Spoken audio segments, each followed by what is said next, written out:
Saya Cikgu Brian Anak Gunyul, Guru Besar SK St. Bernard Sadir. Mula dilantik sebagai Guru Besar di sekolah ini pada 23 Mac tahun 2022. Dan sebelum ini saya pernah berkhidmat di sekolah ini dari tahun 2001 sehinggalah 2003. Selama 3 tahun saya berada di sini. Tapi kesusahannya untuk ke sekolah ini pada masa itu adalah sangat mencabar kerana perjalanan ke sekolah ini kita hanya menggunakan jalan, sama ada menggunakan jalan kaki ataupun menggunakan motosikal saja, kerana kita kena mengarungi 3 sungai yang besar, iaitu sungai di Anara East tu kita kena turun pergi melalui sungai. Kalau tu kita kena melintas sungai, kena berjalan kaki, dan seterusnya diikuti dengan sungai yang kedua, sungai Timur dan juga sungai Merah lah. Jadi tidak ada jambatan pada masa itu.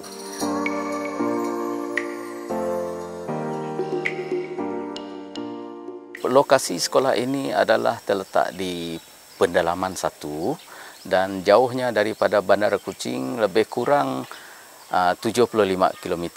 Perjalanan dari Kuching ke sekolah ini mengambil masa 1,5 jam lah, dan lokasi sekolah ini sangat menarik kerana sekolah ini terletak, lokasinya adalah betul-betul terletak di kawasan pergunungan, dikelilingi oleh banjalan gunung Borneo Highland Resort.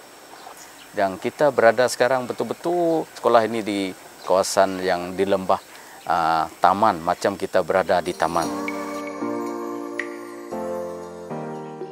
Perjalanan ke sekolah ini daripada Anara East itu adalah sangat mencabar. Kita kena melalui selekoh-selekoh yang tajam, jalan-jalan rereng-rereng bukit yang berbahaya, yang berisiko untuk menjadi tanah runtuh. Itu jadi bukit, jalan-jalan bukit yang curam, dan kita kena melalui dengan perlahan. Dan juga begitu mencabarlah bagi yang kali pertama memandu ke sekolah ini.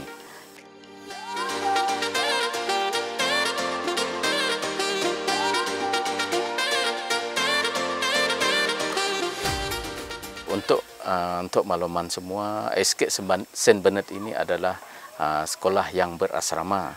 Sekolah yang berasrama di mana jumlah murid, semua murid adalah 82 orang untuk kelas perdana dari tahun 1 hingga tahun 6. Jadi murid yang tinggal di asrama adalah 74 orang. Jadi yang selebihnya ada kebanyakan anak staf lah, anak guru yang ulang-alik dengan mereka. Bilangan staf di SK St. Bernard Sadir adalah seramai 23 orang. Jadi bilangan guru adalah seramai 17, dan bilangan AKP yang 6 orang yang terdiri pada pembantu pengurusan murid dan pembantu operasi dan penyedia asrama.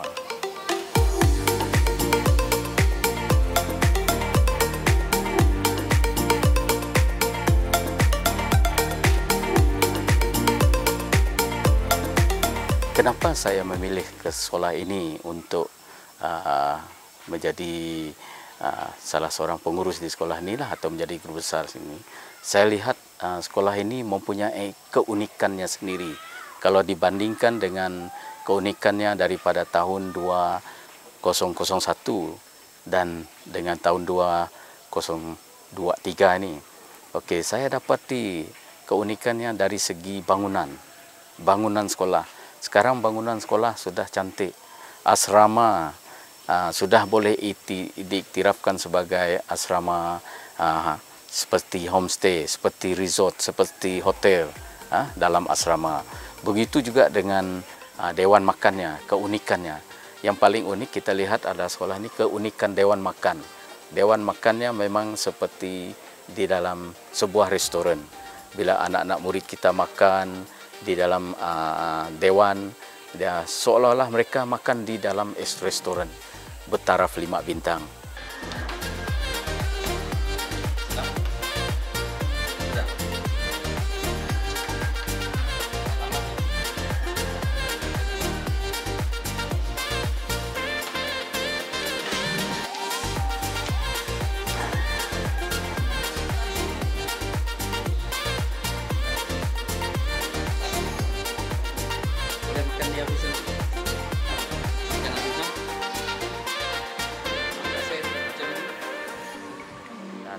Sering pada itu, keunikan sekolah ini juga dikelilingi oleh taman-taman yang cantik, bunga-bunga, pokok-pokok yang menghijau. Okey, dikelilingi, ada berdekatan dengan air terjun yang boleh kita pergi, dan sekelilingnya pula dikelilingi oleh Gunung Ganang. Dan keadaan sekolah ini juga, walaupun kita berada di sini pada pukul 1 petang, pada pukul 1 petang saya boleh berada di luar di sini dan keadaannya memang sejuk. Boleh dianggap sekolah ini macam kita ibarat tinggal di salah sebuah resort lah, macam di Borneo Highland Resort. Itulah keunikannya sekolah ini.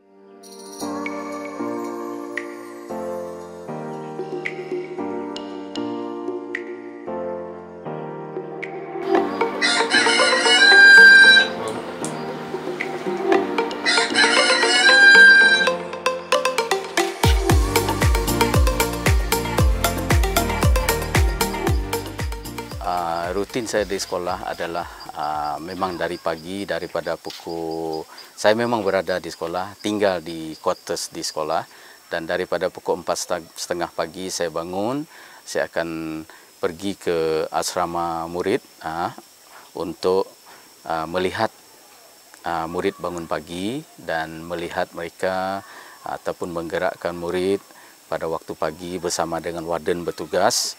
Okay, saya melihat sekali-sekala saya akan bersama dengan warden bertugas lah, walaupun saya tidak, saya nak melihat kemenjadian anak murid saya, terutamanya dari segi cara mereka melipat cadar tilamnya, melipat selimutnya, dan kita akan lihatlah keadaan kemenjadian murid kita tersebut.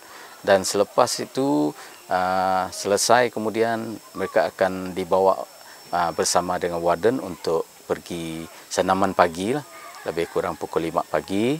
Kemudian selepas senaman pagi, murid-murid akan balik ke asrama untuk mandi dan menyiapkan diri mereka di asrama dengan berpakaian kemas seragam sekolah, dan mereka akan bersedia ke sekolah, ke bilik darjah dan ke dewan berkumpul untuk minuman pagi pada pukul 6:30. Okey.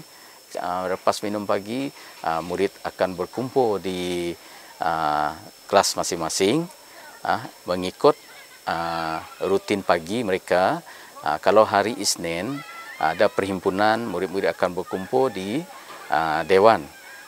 Kalau hari Selasa dan sehingga hari Jumaat, mereka akan berada di dalam kelas pada pukul 7 pagi kerana mereka akan buat aktiviti, iaitu hari Selasa mereka akan buat aktiviti matematik, iaitu menghafal sifir, iaitu program matematik, program Megas untuk matematik.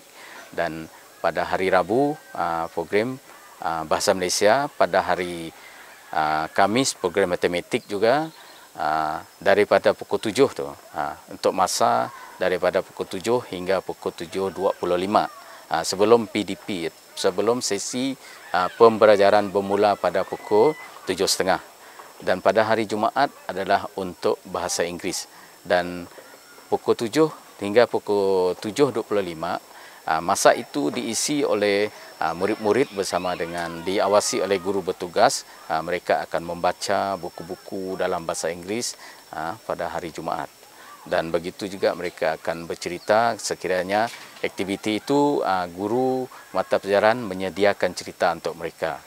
Jadi itu rutin sebelum sesi PDP bermula pukul 7.25, dan pada pukul 7:30 sesi PDP akan bermula sehinggalah pukul 1. Selepas itu bila tamat pada pukul 1, dan saya akan perhatikan anak-anak murid saya balik ke makan, waktu makan pukul 1 tu.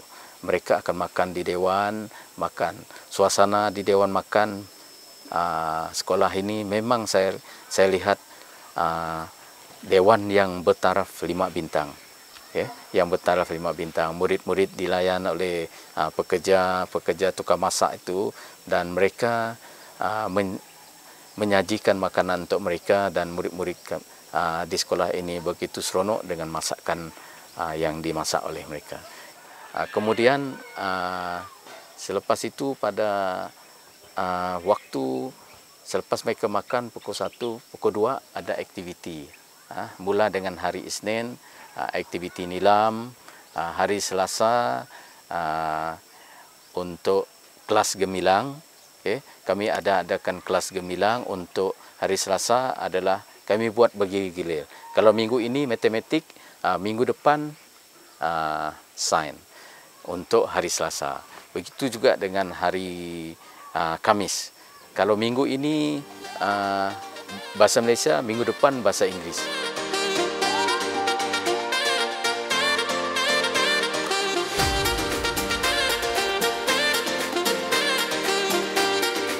Daripada saya masuk hari itu, saya menitik berat kepada kebitaraan. Apa yang saya lihat di keunikan sekolah ini, dia permainan, kalau kita nak lihat permainan yang sesuai, yang dapat melahirkan murid sehingga ke peringkat negeri, ke peringkat bahagian.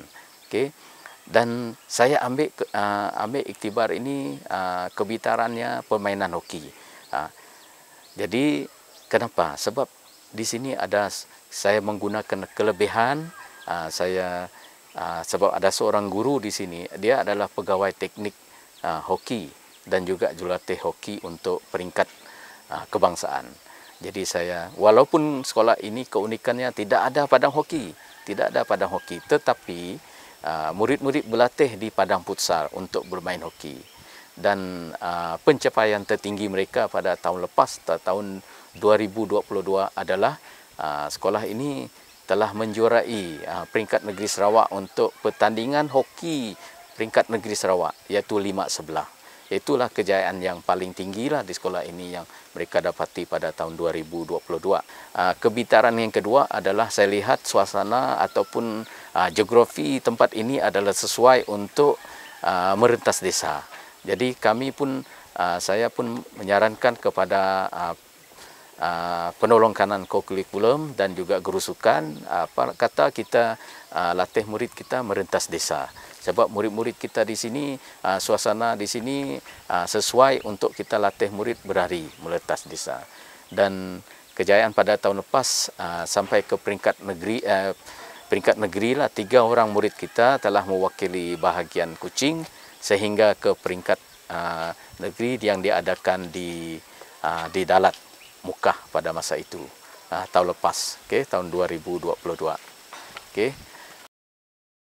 Sekolah Saint Bernard untuk pengalaman merentas desa ini telah membawa ke beberapa kejayaan, yaitu pada 5 tahun yang lepas murid dia telah mewakili daerah dan juga telah berjaya mewakili daerah dan juga bahagian Kuching. Untuk tahun lepas 2 orang murid telah mewakili bahagian Kuching, dan tahun ini syukur kita berjaya juga menghantar seorang pelari merentas desa ke peringkat bahagian, yaitu adik Eugenia di Taman Negara Mia. Jadi mereka sebenarnya berpotensi untuk acara merentas desa ini. Sebab itulah sekolah Saint Bernard telah menjadikan merentas desa ini sebagai satu kebitaraan. Walaupun mereka tubuh mereka kecil, stamina dan semangat mereka untuk merentas desa adalah cukup tinggi.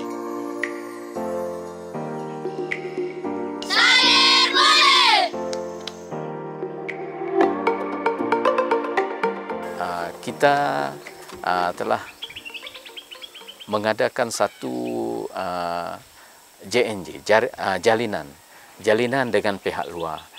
Sekolah ini sangat beruntung. Kerana apa? Di kampung ini ada seorang pengusaha homestay yang dipanggil Saloma Village Stay. Jadi tiap-tiap hari ada pelancong daripada luar negara, daripada Perancis, daripada Germany, daripada England melawat ke homestay-nya. Sama ada mereka datang secara day trip ataupun mereka bermalam di homestay. Tapi mereka tidak bermalam di sekolah. Jadi saya telah menghubungi beliau, dan kalau dapat kami nak meningkatkan program bahasa Inggeris di sekolah kami melalui salah satu daripada caranya ialah komunikasi. Saya nak melihat our student berkomunikasi dalam bahasa Inggeris dengan pelancong-pelancong dari luar. Tiap-tiap hari pelancong-pelancong dari luar akan datang ke sini pada pukul 3 petang ataupun pukul 4:30 petang lah. Okay. It's working fine? Yeah. Okay. So, I'm Christophe. I'm coming from France, and I'm on holidays for a few weeks in your country that we enjoy for a minute. And let me introduce my daughter, Chloe, 5.5 years ago.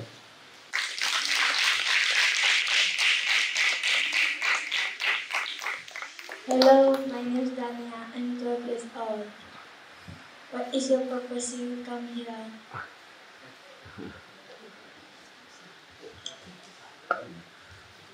Maybe it's more a question for my wife. For my side, I love a lot Asia because we already go in some of our countries in Asia, and it was very nice. And we wanted to, at least for my side, I wanted to discover a bit more some of our countries, like Malaysia. Sebagai guru besar di sekolah ini, saya ingin melahirkan sekolah ini sebagai sekolah homestay style school. Okay.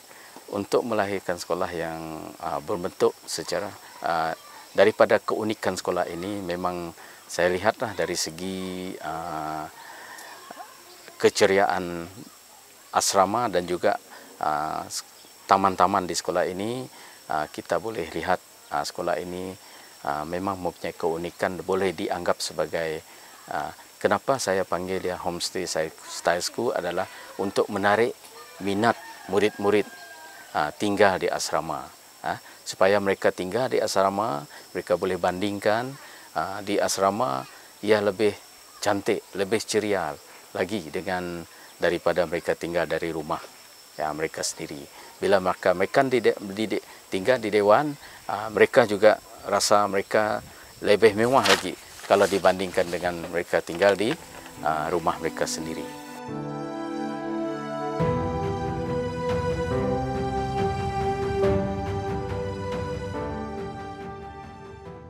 Selain daripada itu, inspirasi saya ingin murid-murid kita ini untuk meningkatkan, terutama peningkatkan DLP, DLP dua language program, DLP peningkatan bahasa Inggeris murid-murid di sini. Kita cuba nak bekerjasama dengan beberapa pihak luar lah, sama ada melalui gabungan, jalinan dan jaringan. Pihak sekolah telah membuat jaringan dengan pihak Swinburne University dan bersama dengan pihak Hopes, di mana kita telah membuat camp, English camp bersama dengan pelajar-pelajar daripada Swinburne University. Selain pada itu, kita juga ada membuat jaringan dengan UCSI, iaitu Universiti bersama UCSI, dan kita murid-murid kita telah dilatih dengan kemahiran, kesedaran kepada alam sekitar semasa kehadiran mereka pada masa itu oleh pensyarah-pensyarah daripada UCSI.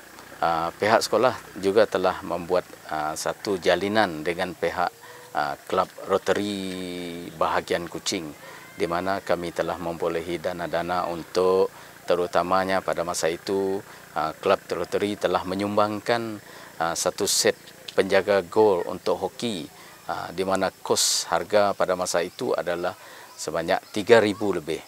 Okey, selain pada itu, aktiviti-aktiviti mereka mengecat asrama lelaki, iaitu melukis mural di kelas tahun 1 dan tahun 2. Okey, dan juga iaitu pemeriksaan mata dan telinga secara percuma bagi anak murid dan juga staf yang ingin menukar cermin mata pada masa itu.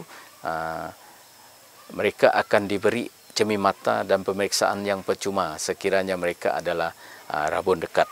Okey. Selain pada itu, pihak Kelab Rotary juga telah menyumbangkan sedikit vitamin yang sesuai lah kepada anak-anak murid yang terdiri pada golongan keluarga B40.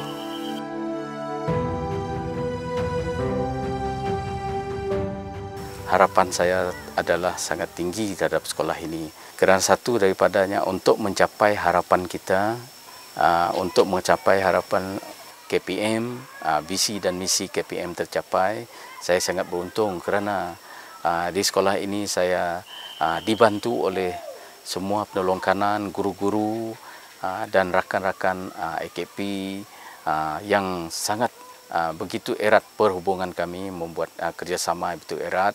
Selain pada itu, kami juga mempunyai hubungan yang begitu erat bersama dengan pihak PIB sekolah, PIBG, dengan ibu bapa, masyarakat sekeliling di sekolah ini, saling bantu-membantu pihak sekolah.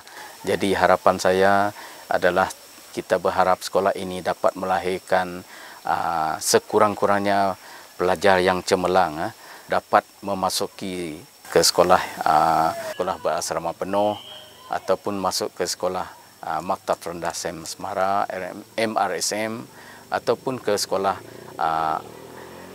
antarabangsa Yayasan Negeri Sarawak. Dan itulah harapan kita kerana sekolah ini kebanyakan mereka adalah 95% murid di sini ada golongan B40. Dan dari situlah kita kena membantu mereka pada suatu masa akan datang nanti, supaya anak-anak mereka, anak didik kami ini nanti pada masa akan datang, bila mereka sudah pandai dan mereka akan membantu keluarga mereka pada masa akan datang. Itulah harapan yang sangat menggunung kami di sini.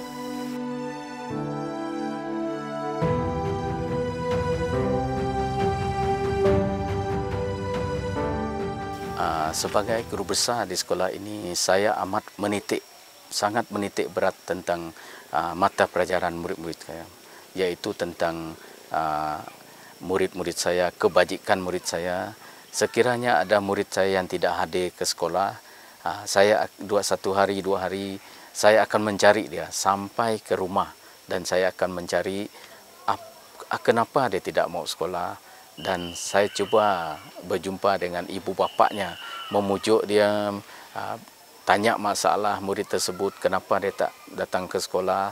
Dan pihak sekolah, saya sebagai guru besar di sini akan pergi menziarah ke rumah mereka, seboleh-boleh ke rumah mereka untuk memujuk murid tersebut supaya dia tidak ketinggalan, supaya murid-murid di sini senang kita dampingi dan mereka akan merasa mesra dan harap mereka akan turun ke sekolah semula. Tadi kita telah menemuduga ibu bapa pelajar tersebut, murid tersebut. Jadi saya sangat puas hatilah dan murid tersebut akan berjanji kepada saya dia akan turun esok atas nasihat dan bimbingan saya selama ini kepada dia tadi. Jadi saya berharap murid-murid tadi akan dapat turunlah ke sekolah seperti sedia kala. Memandangkan selama ini dia tidak mau turun, kita pun tidak tahu sebab dia. Dan hari ini dia ada berjanji, kita telah berjaya, memujuk dia semula balik ke sekolah.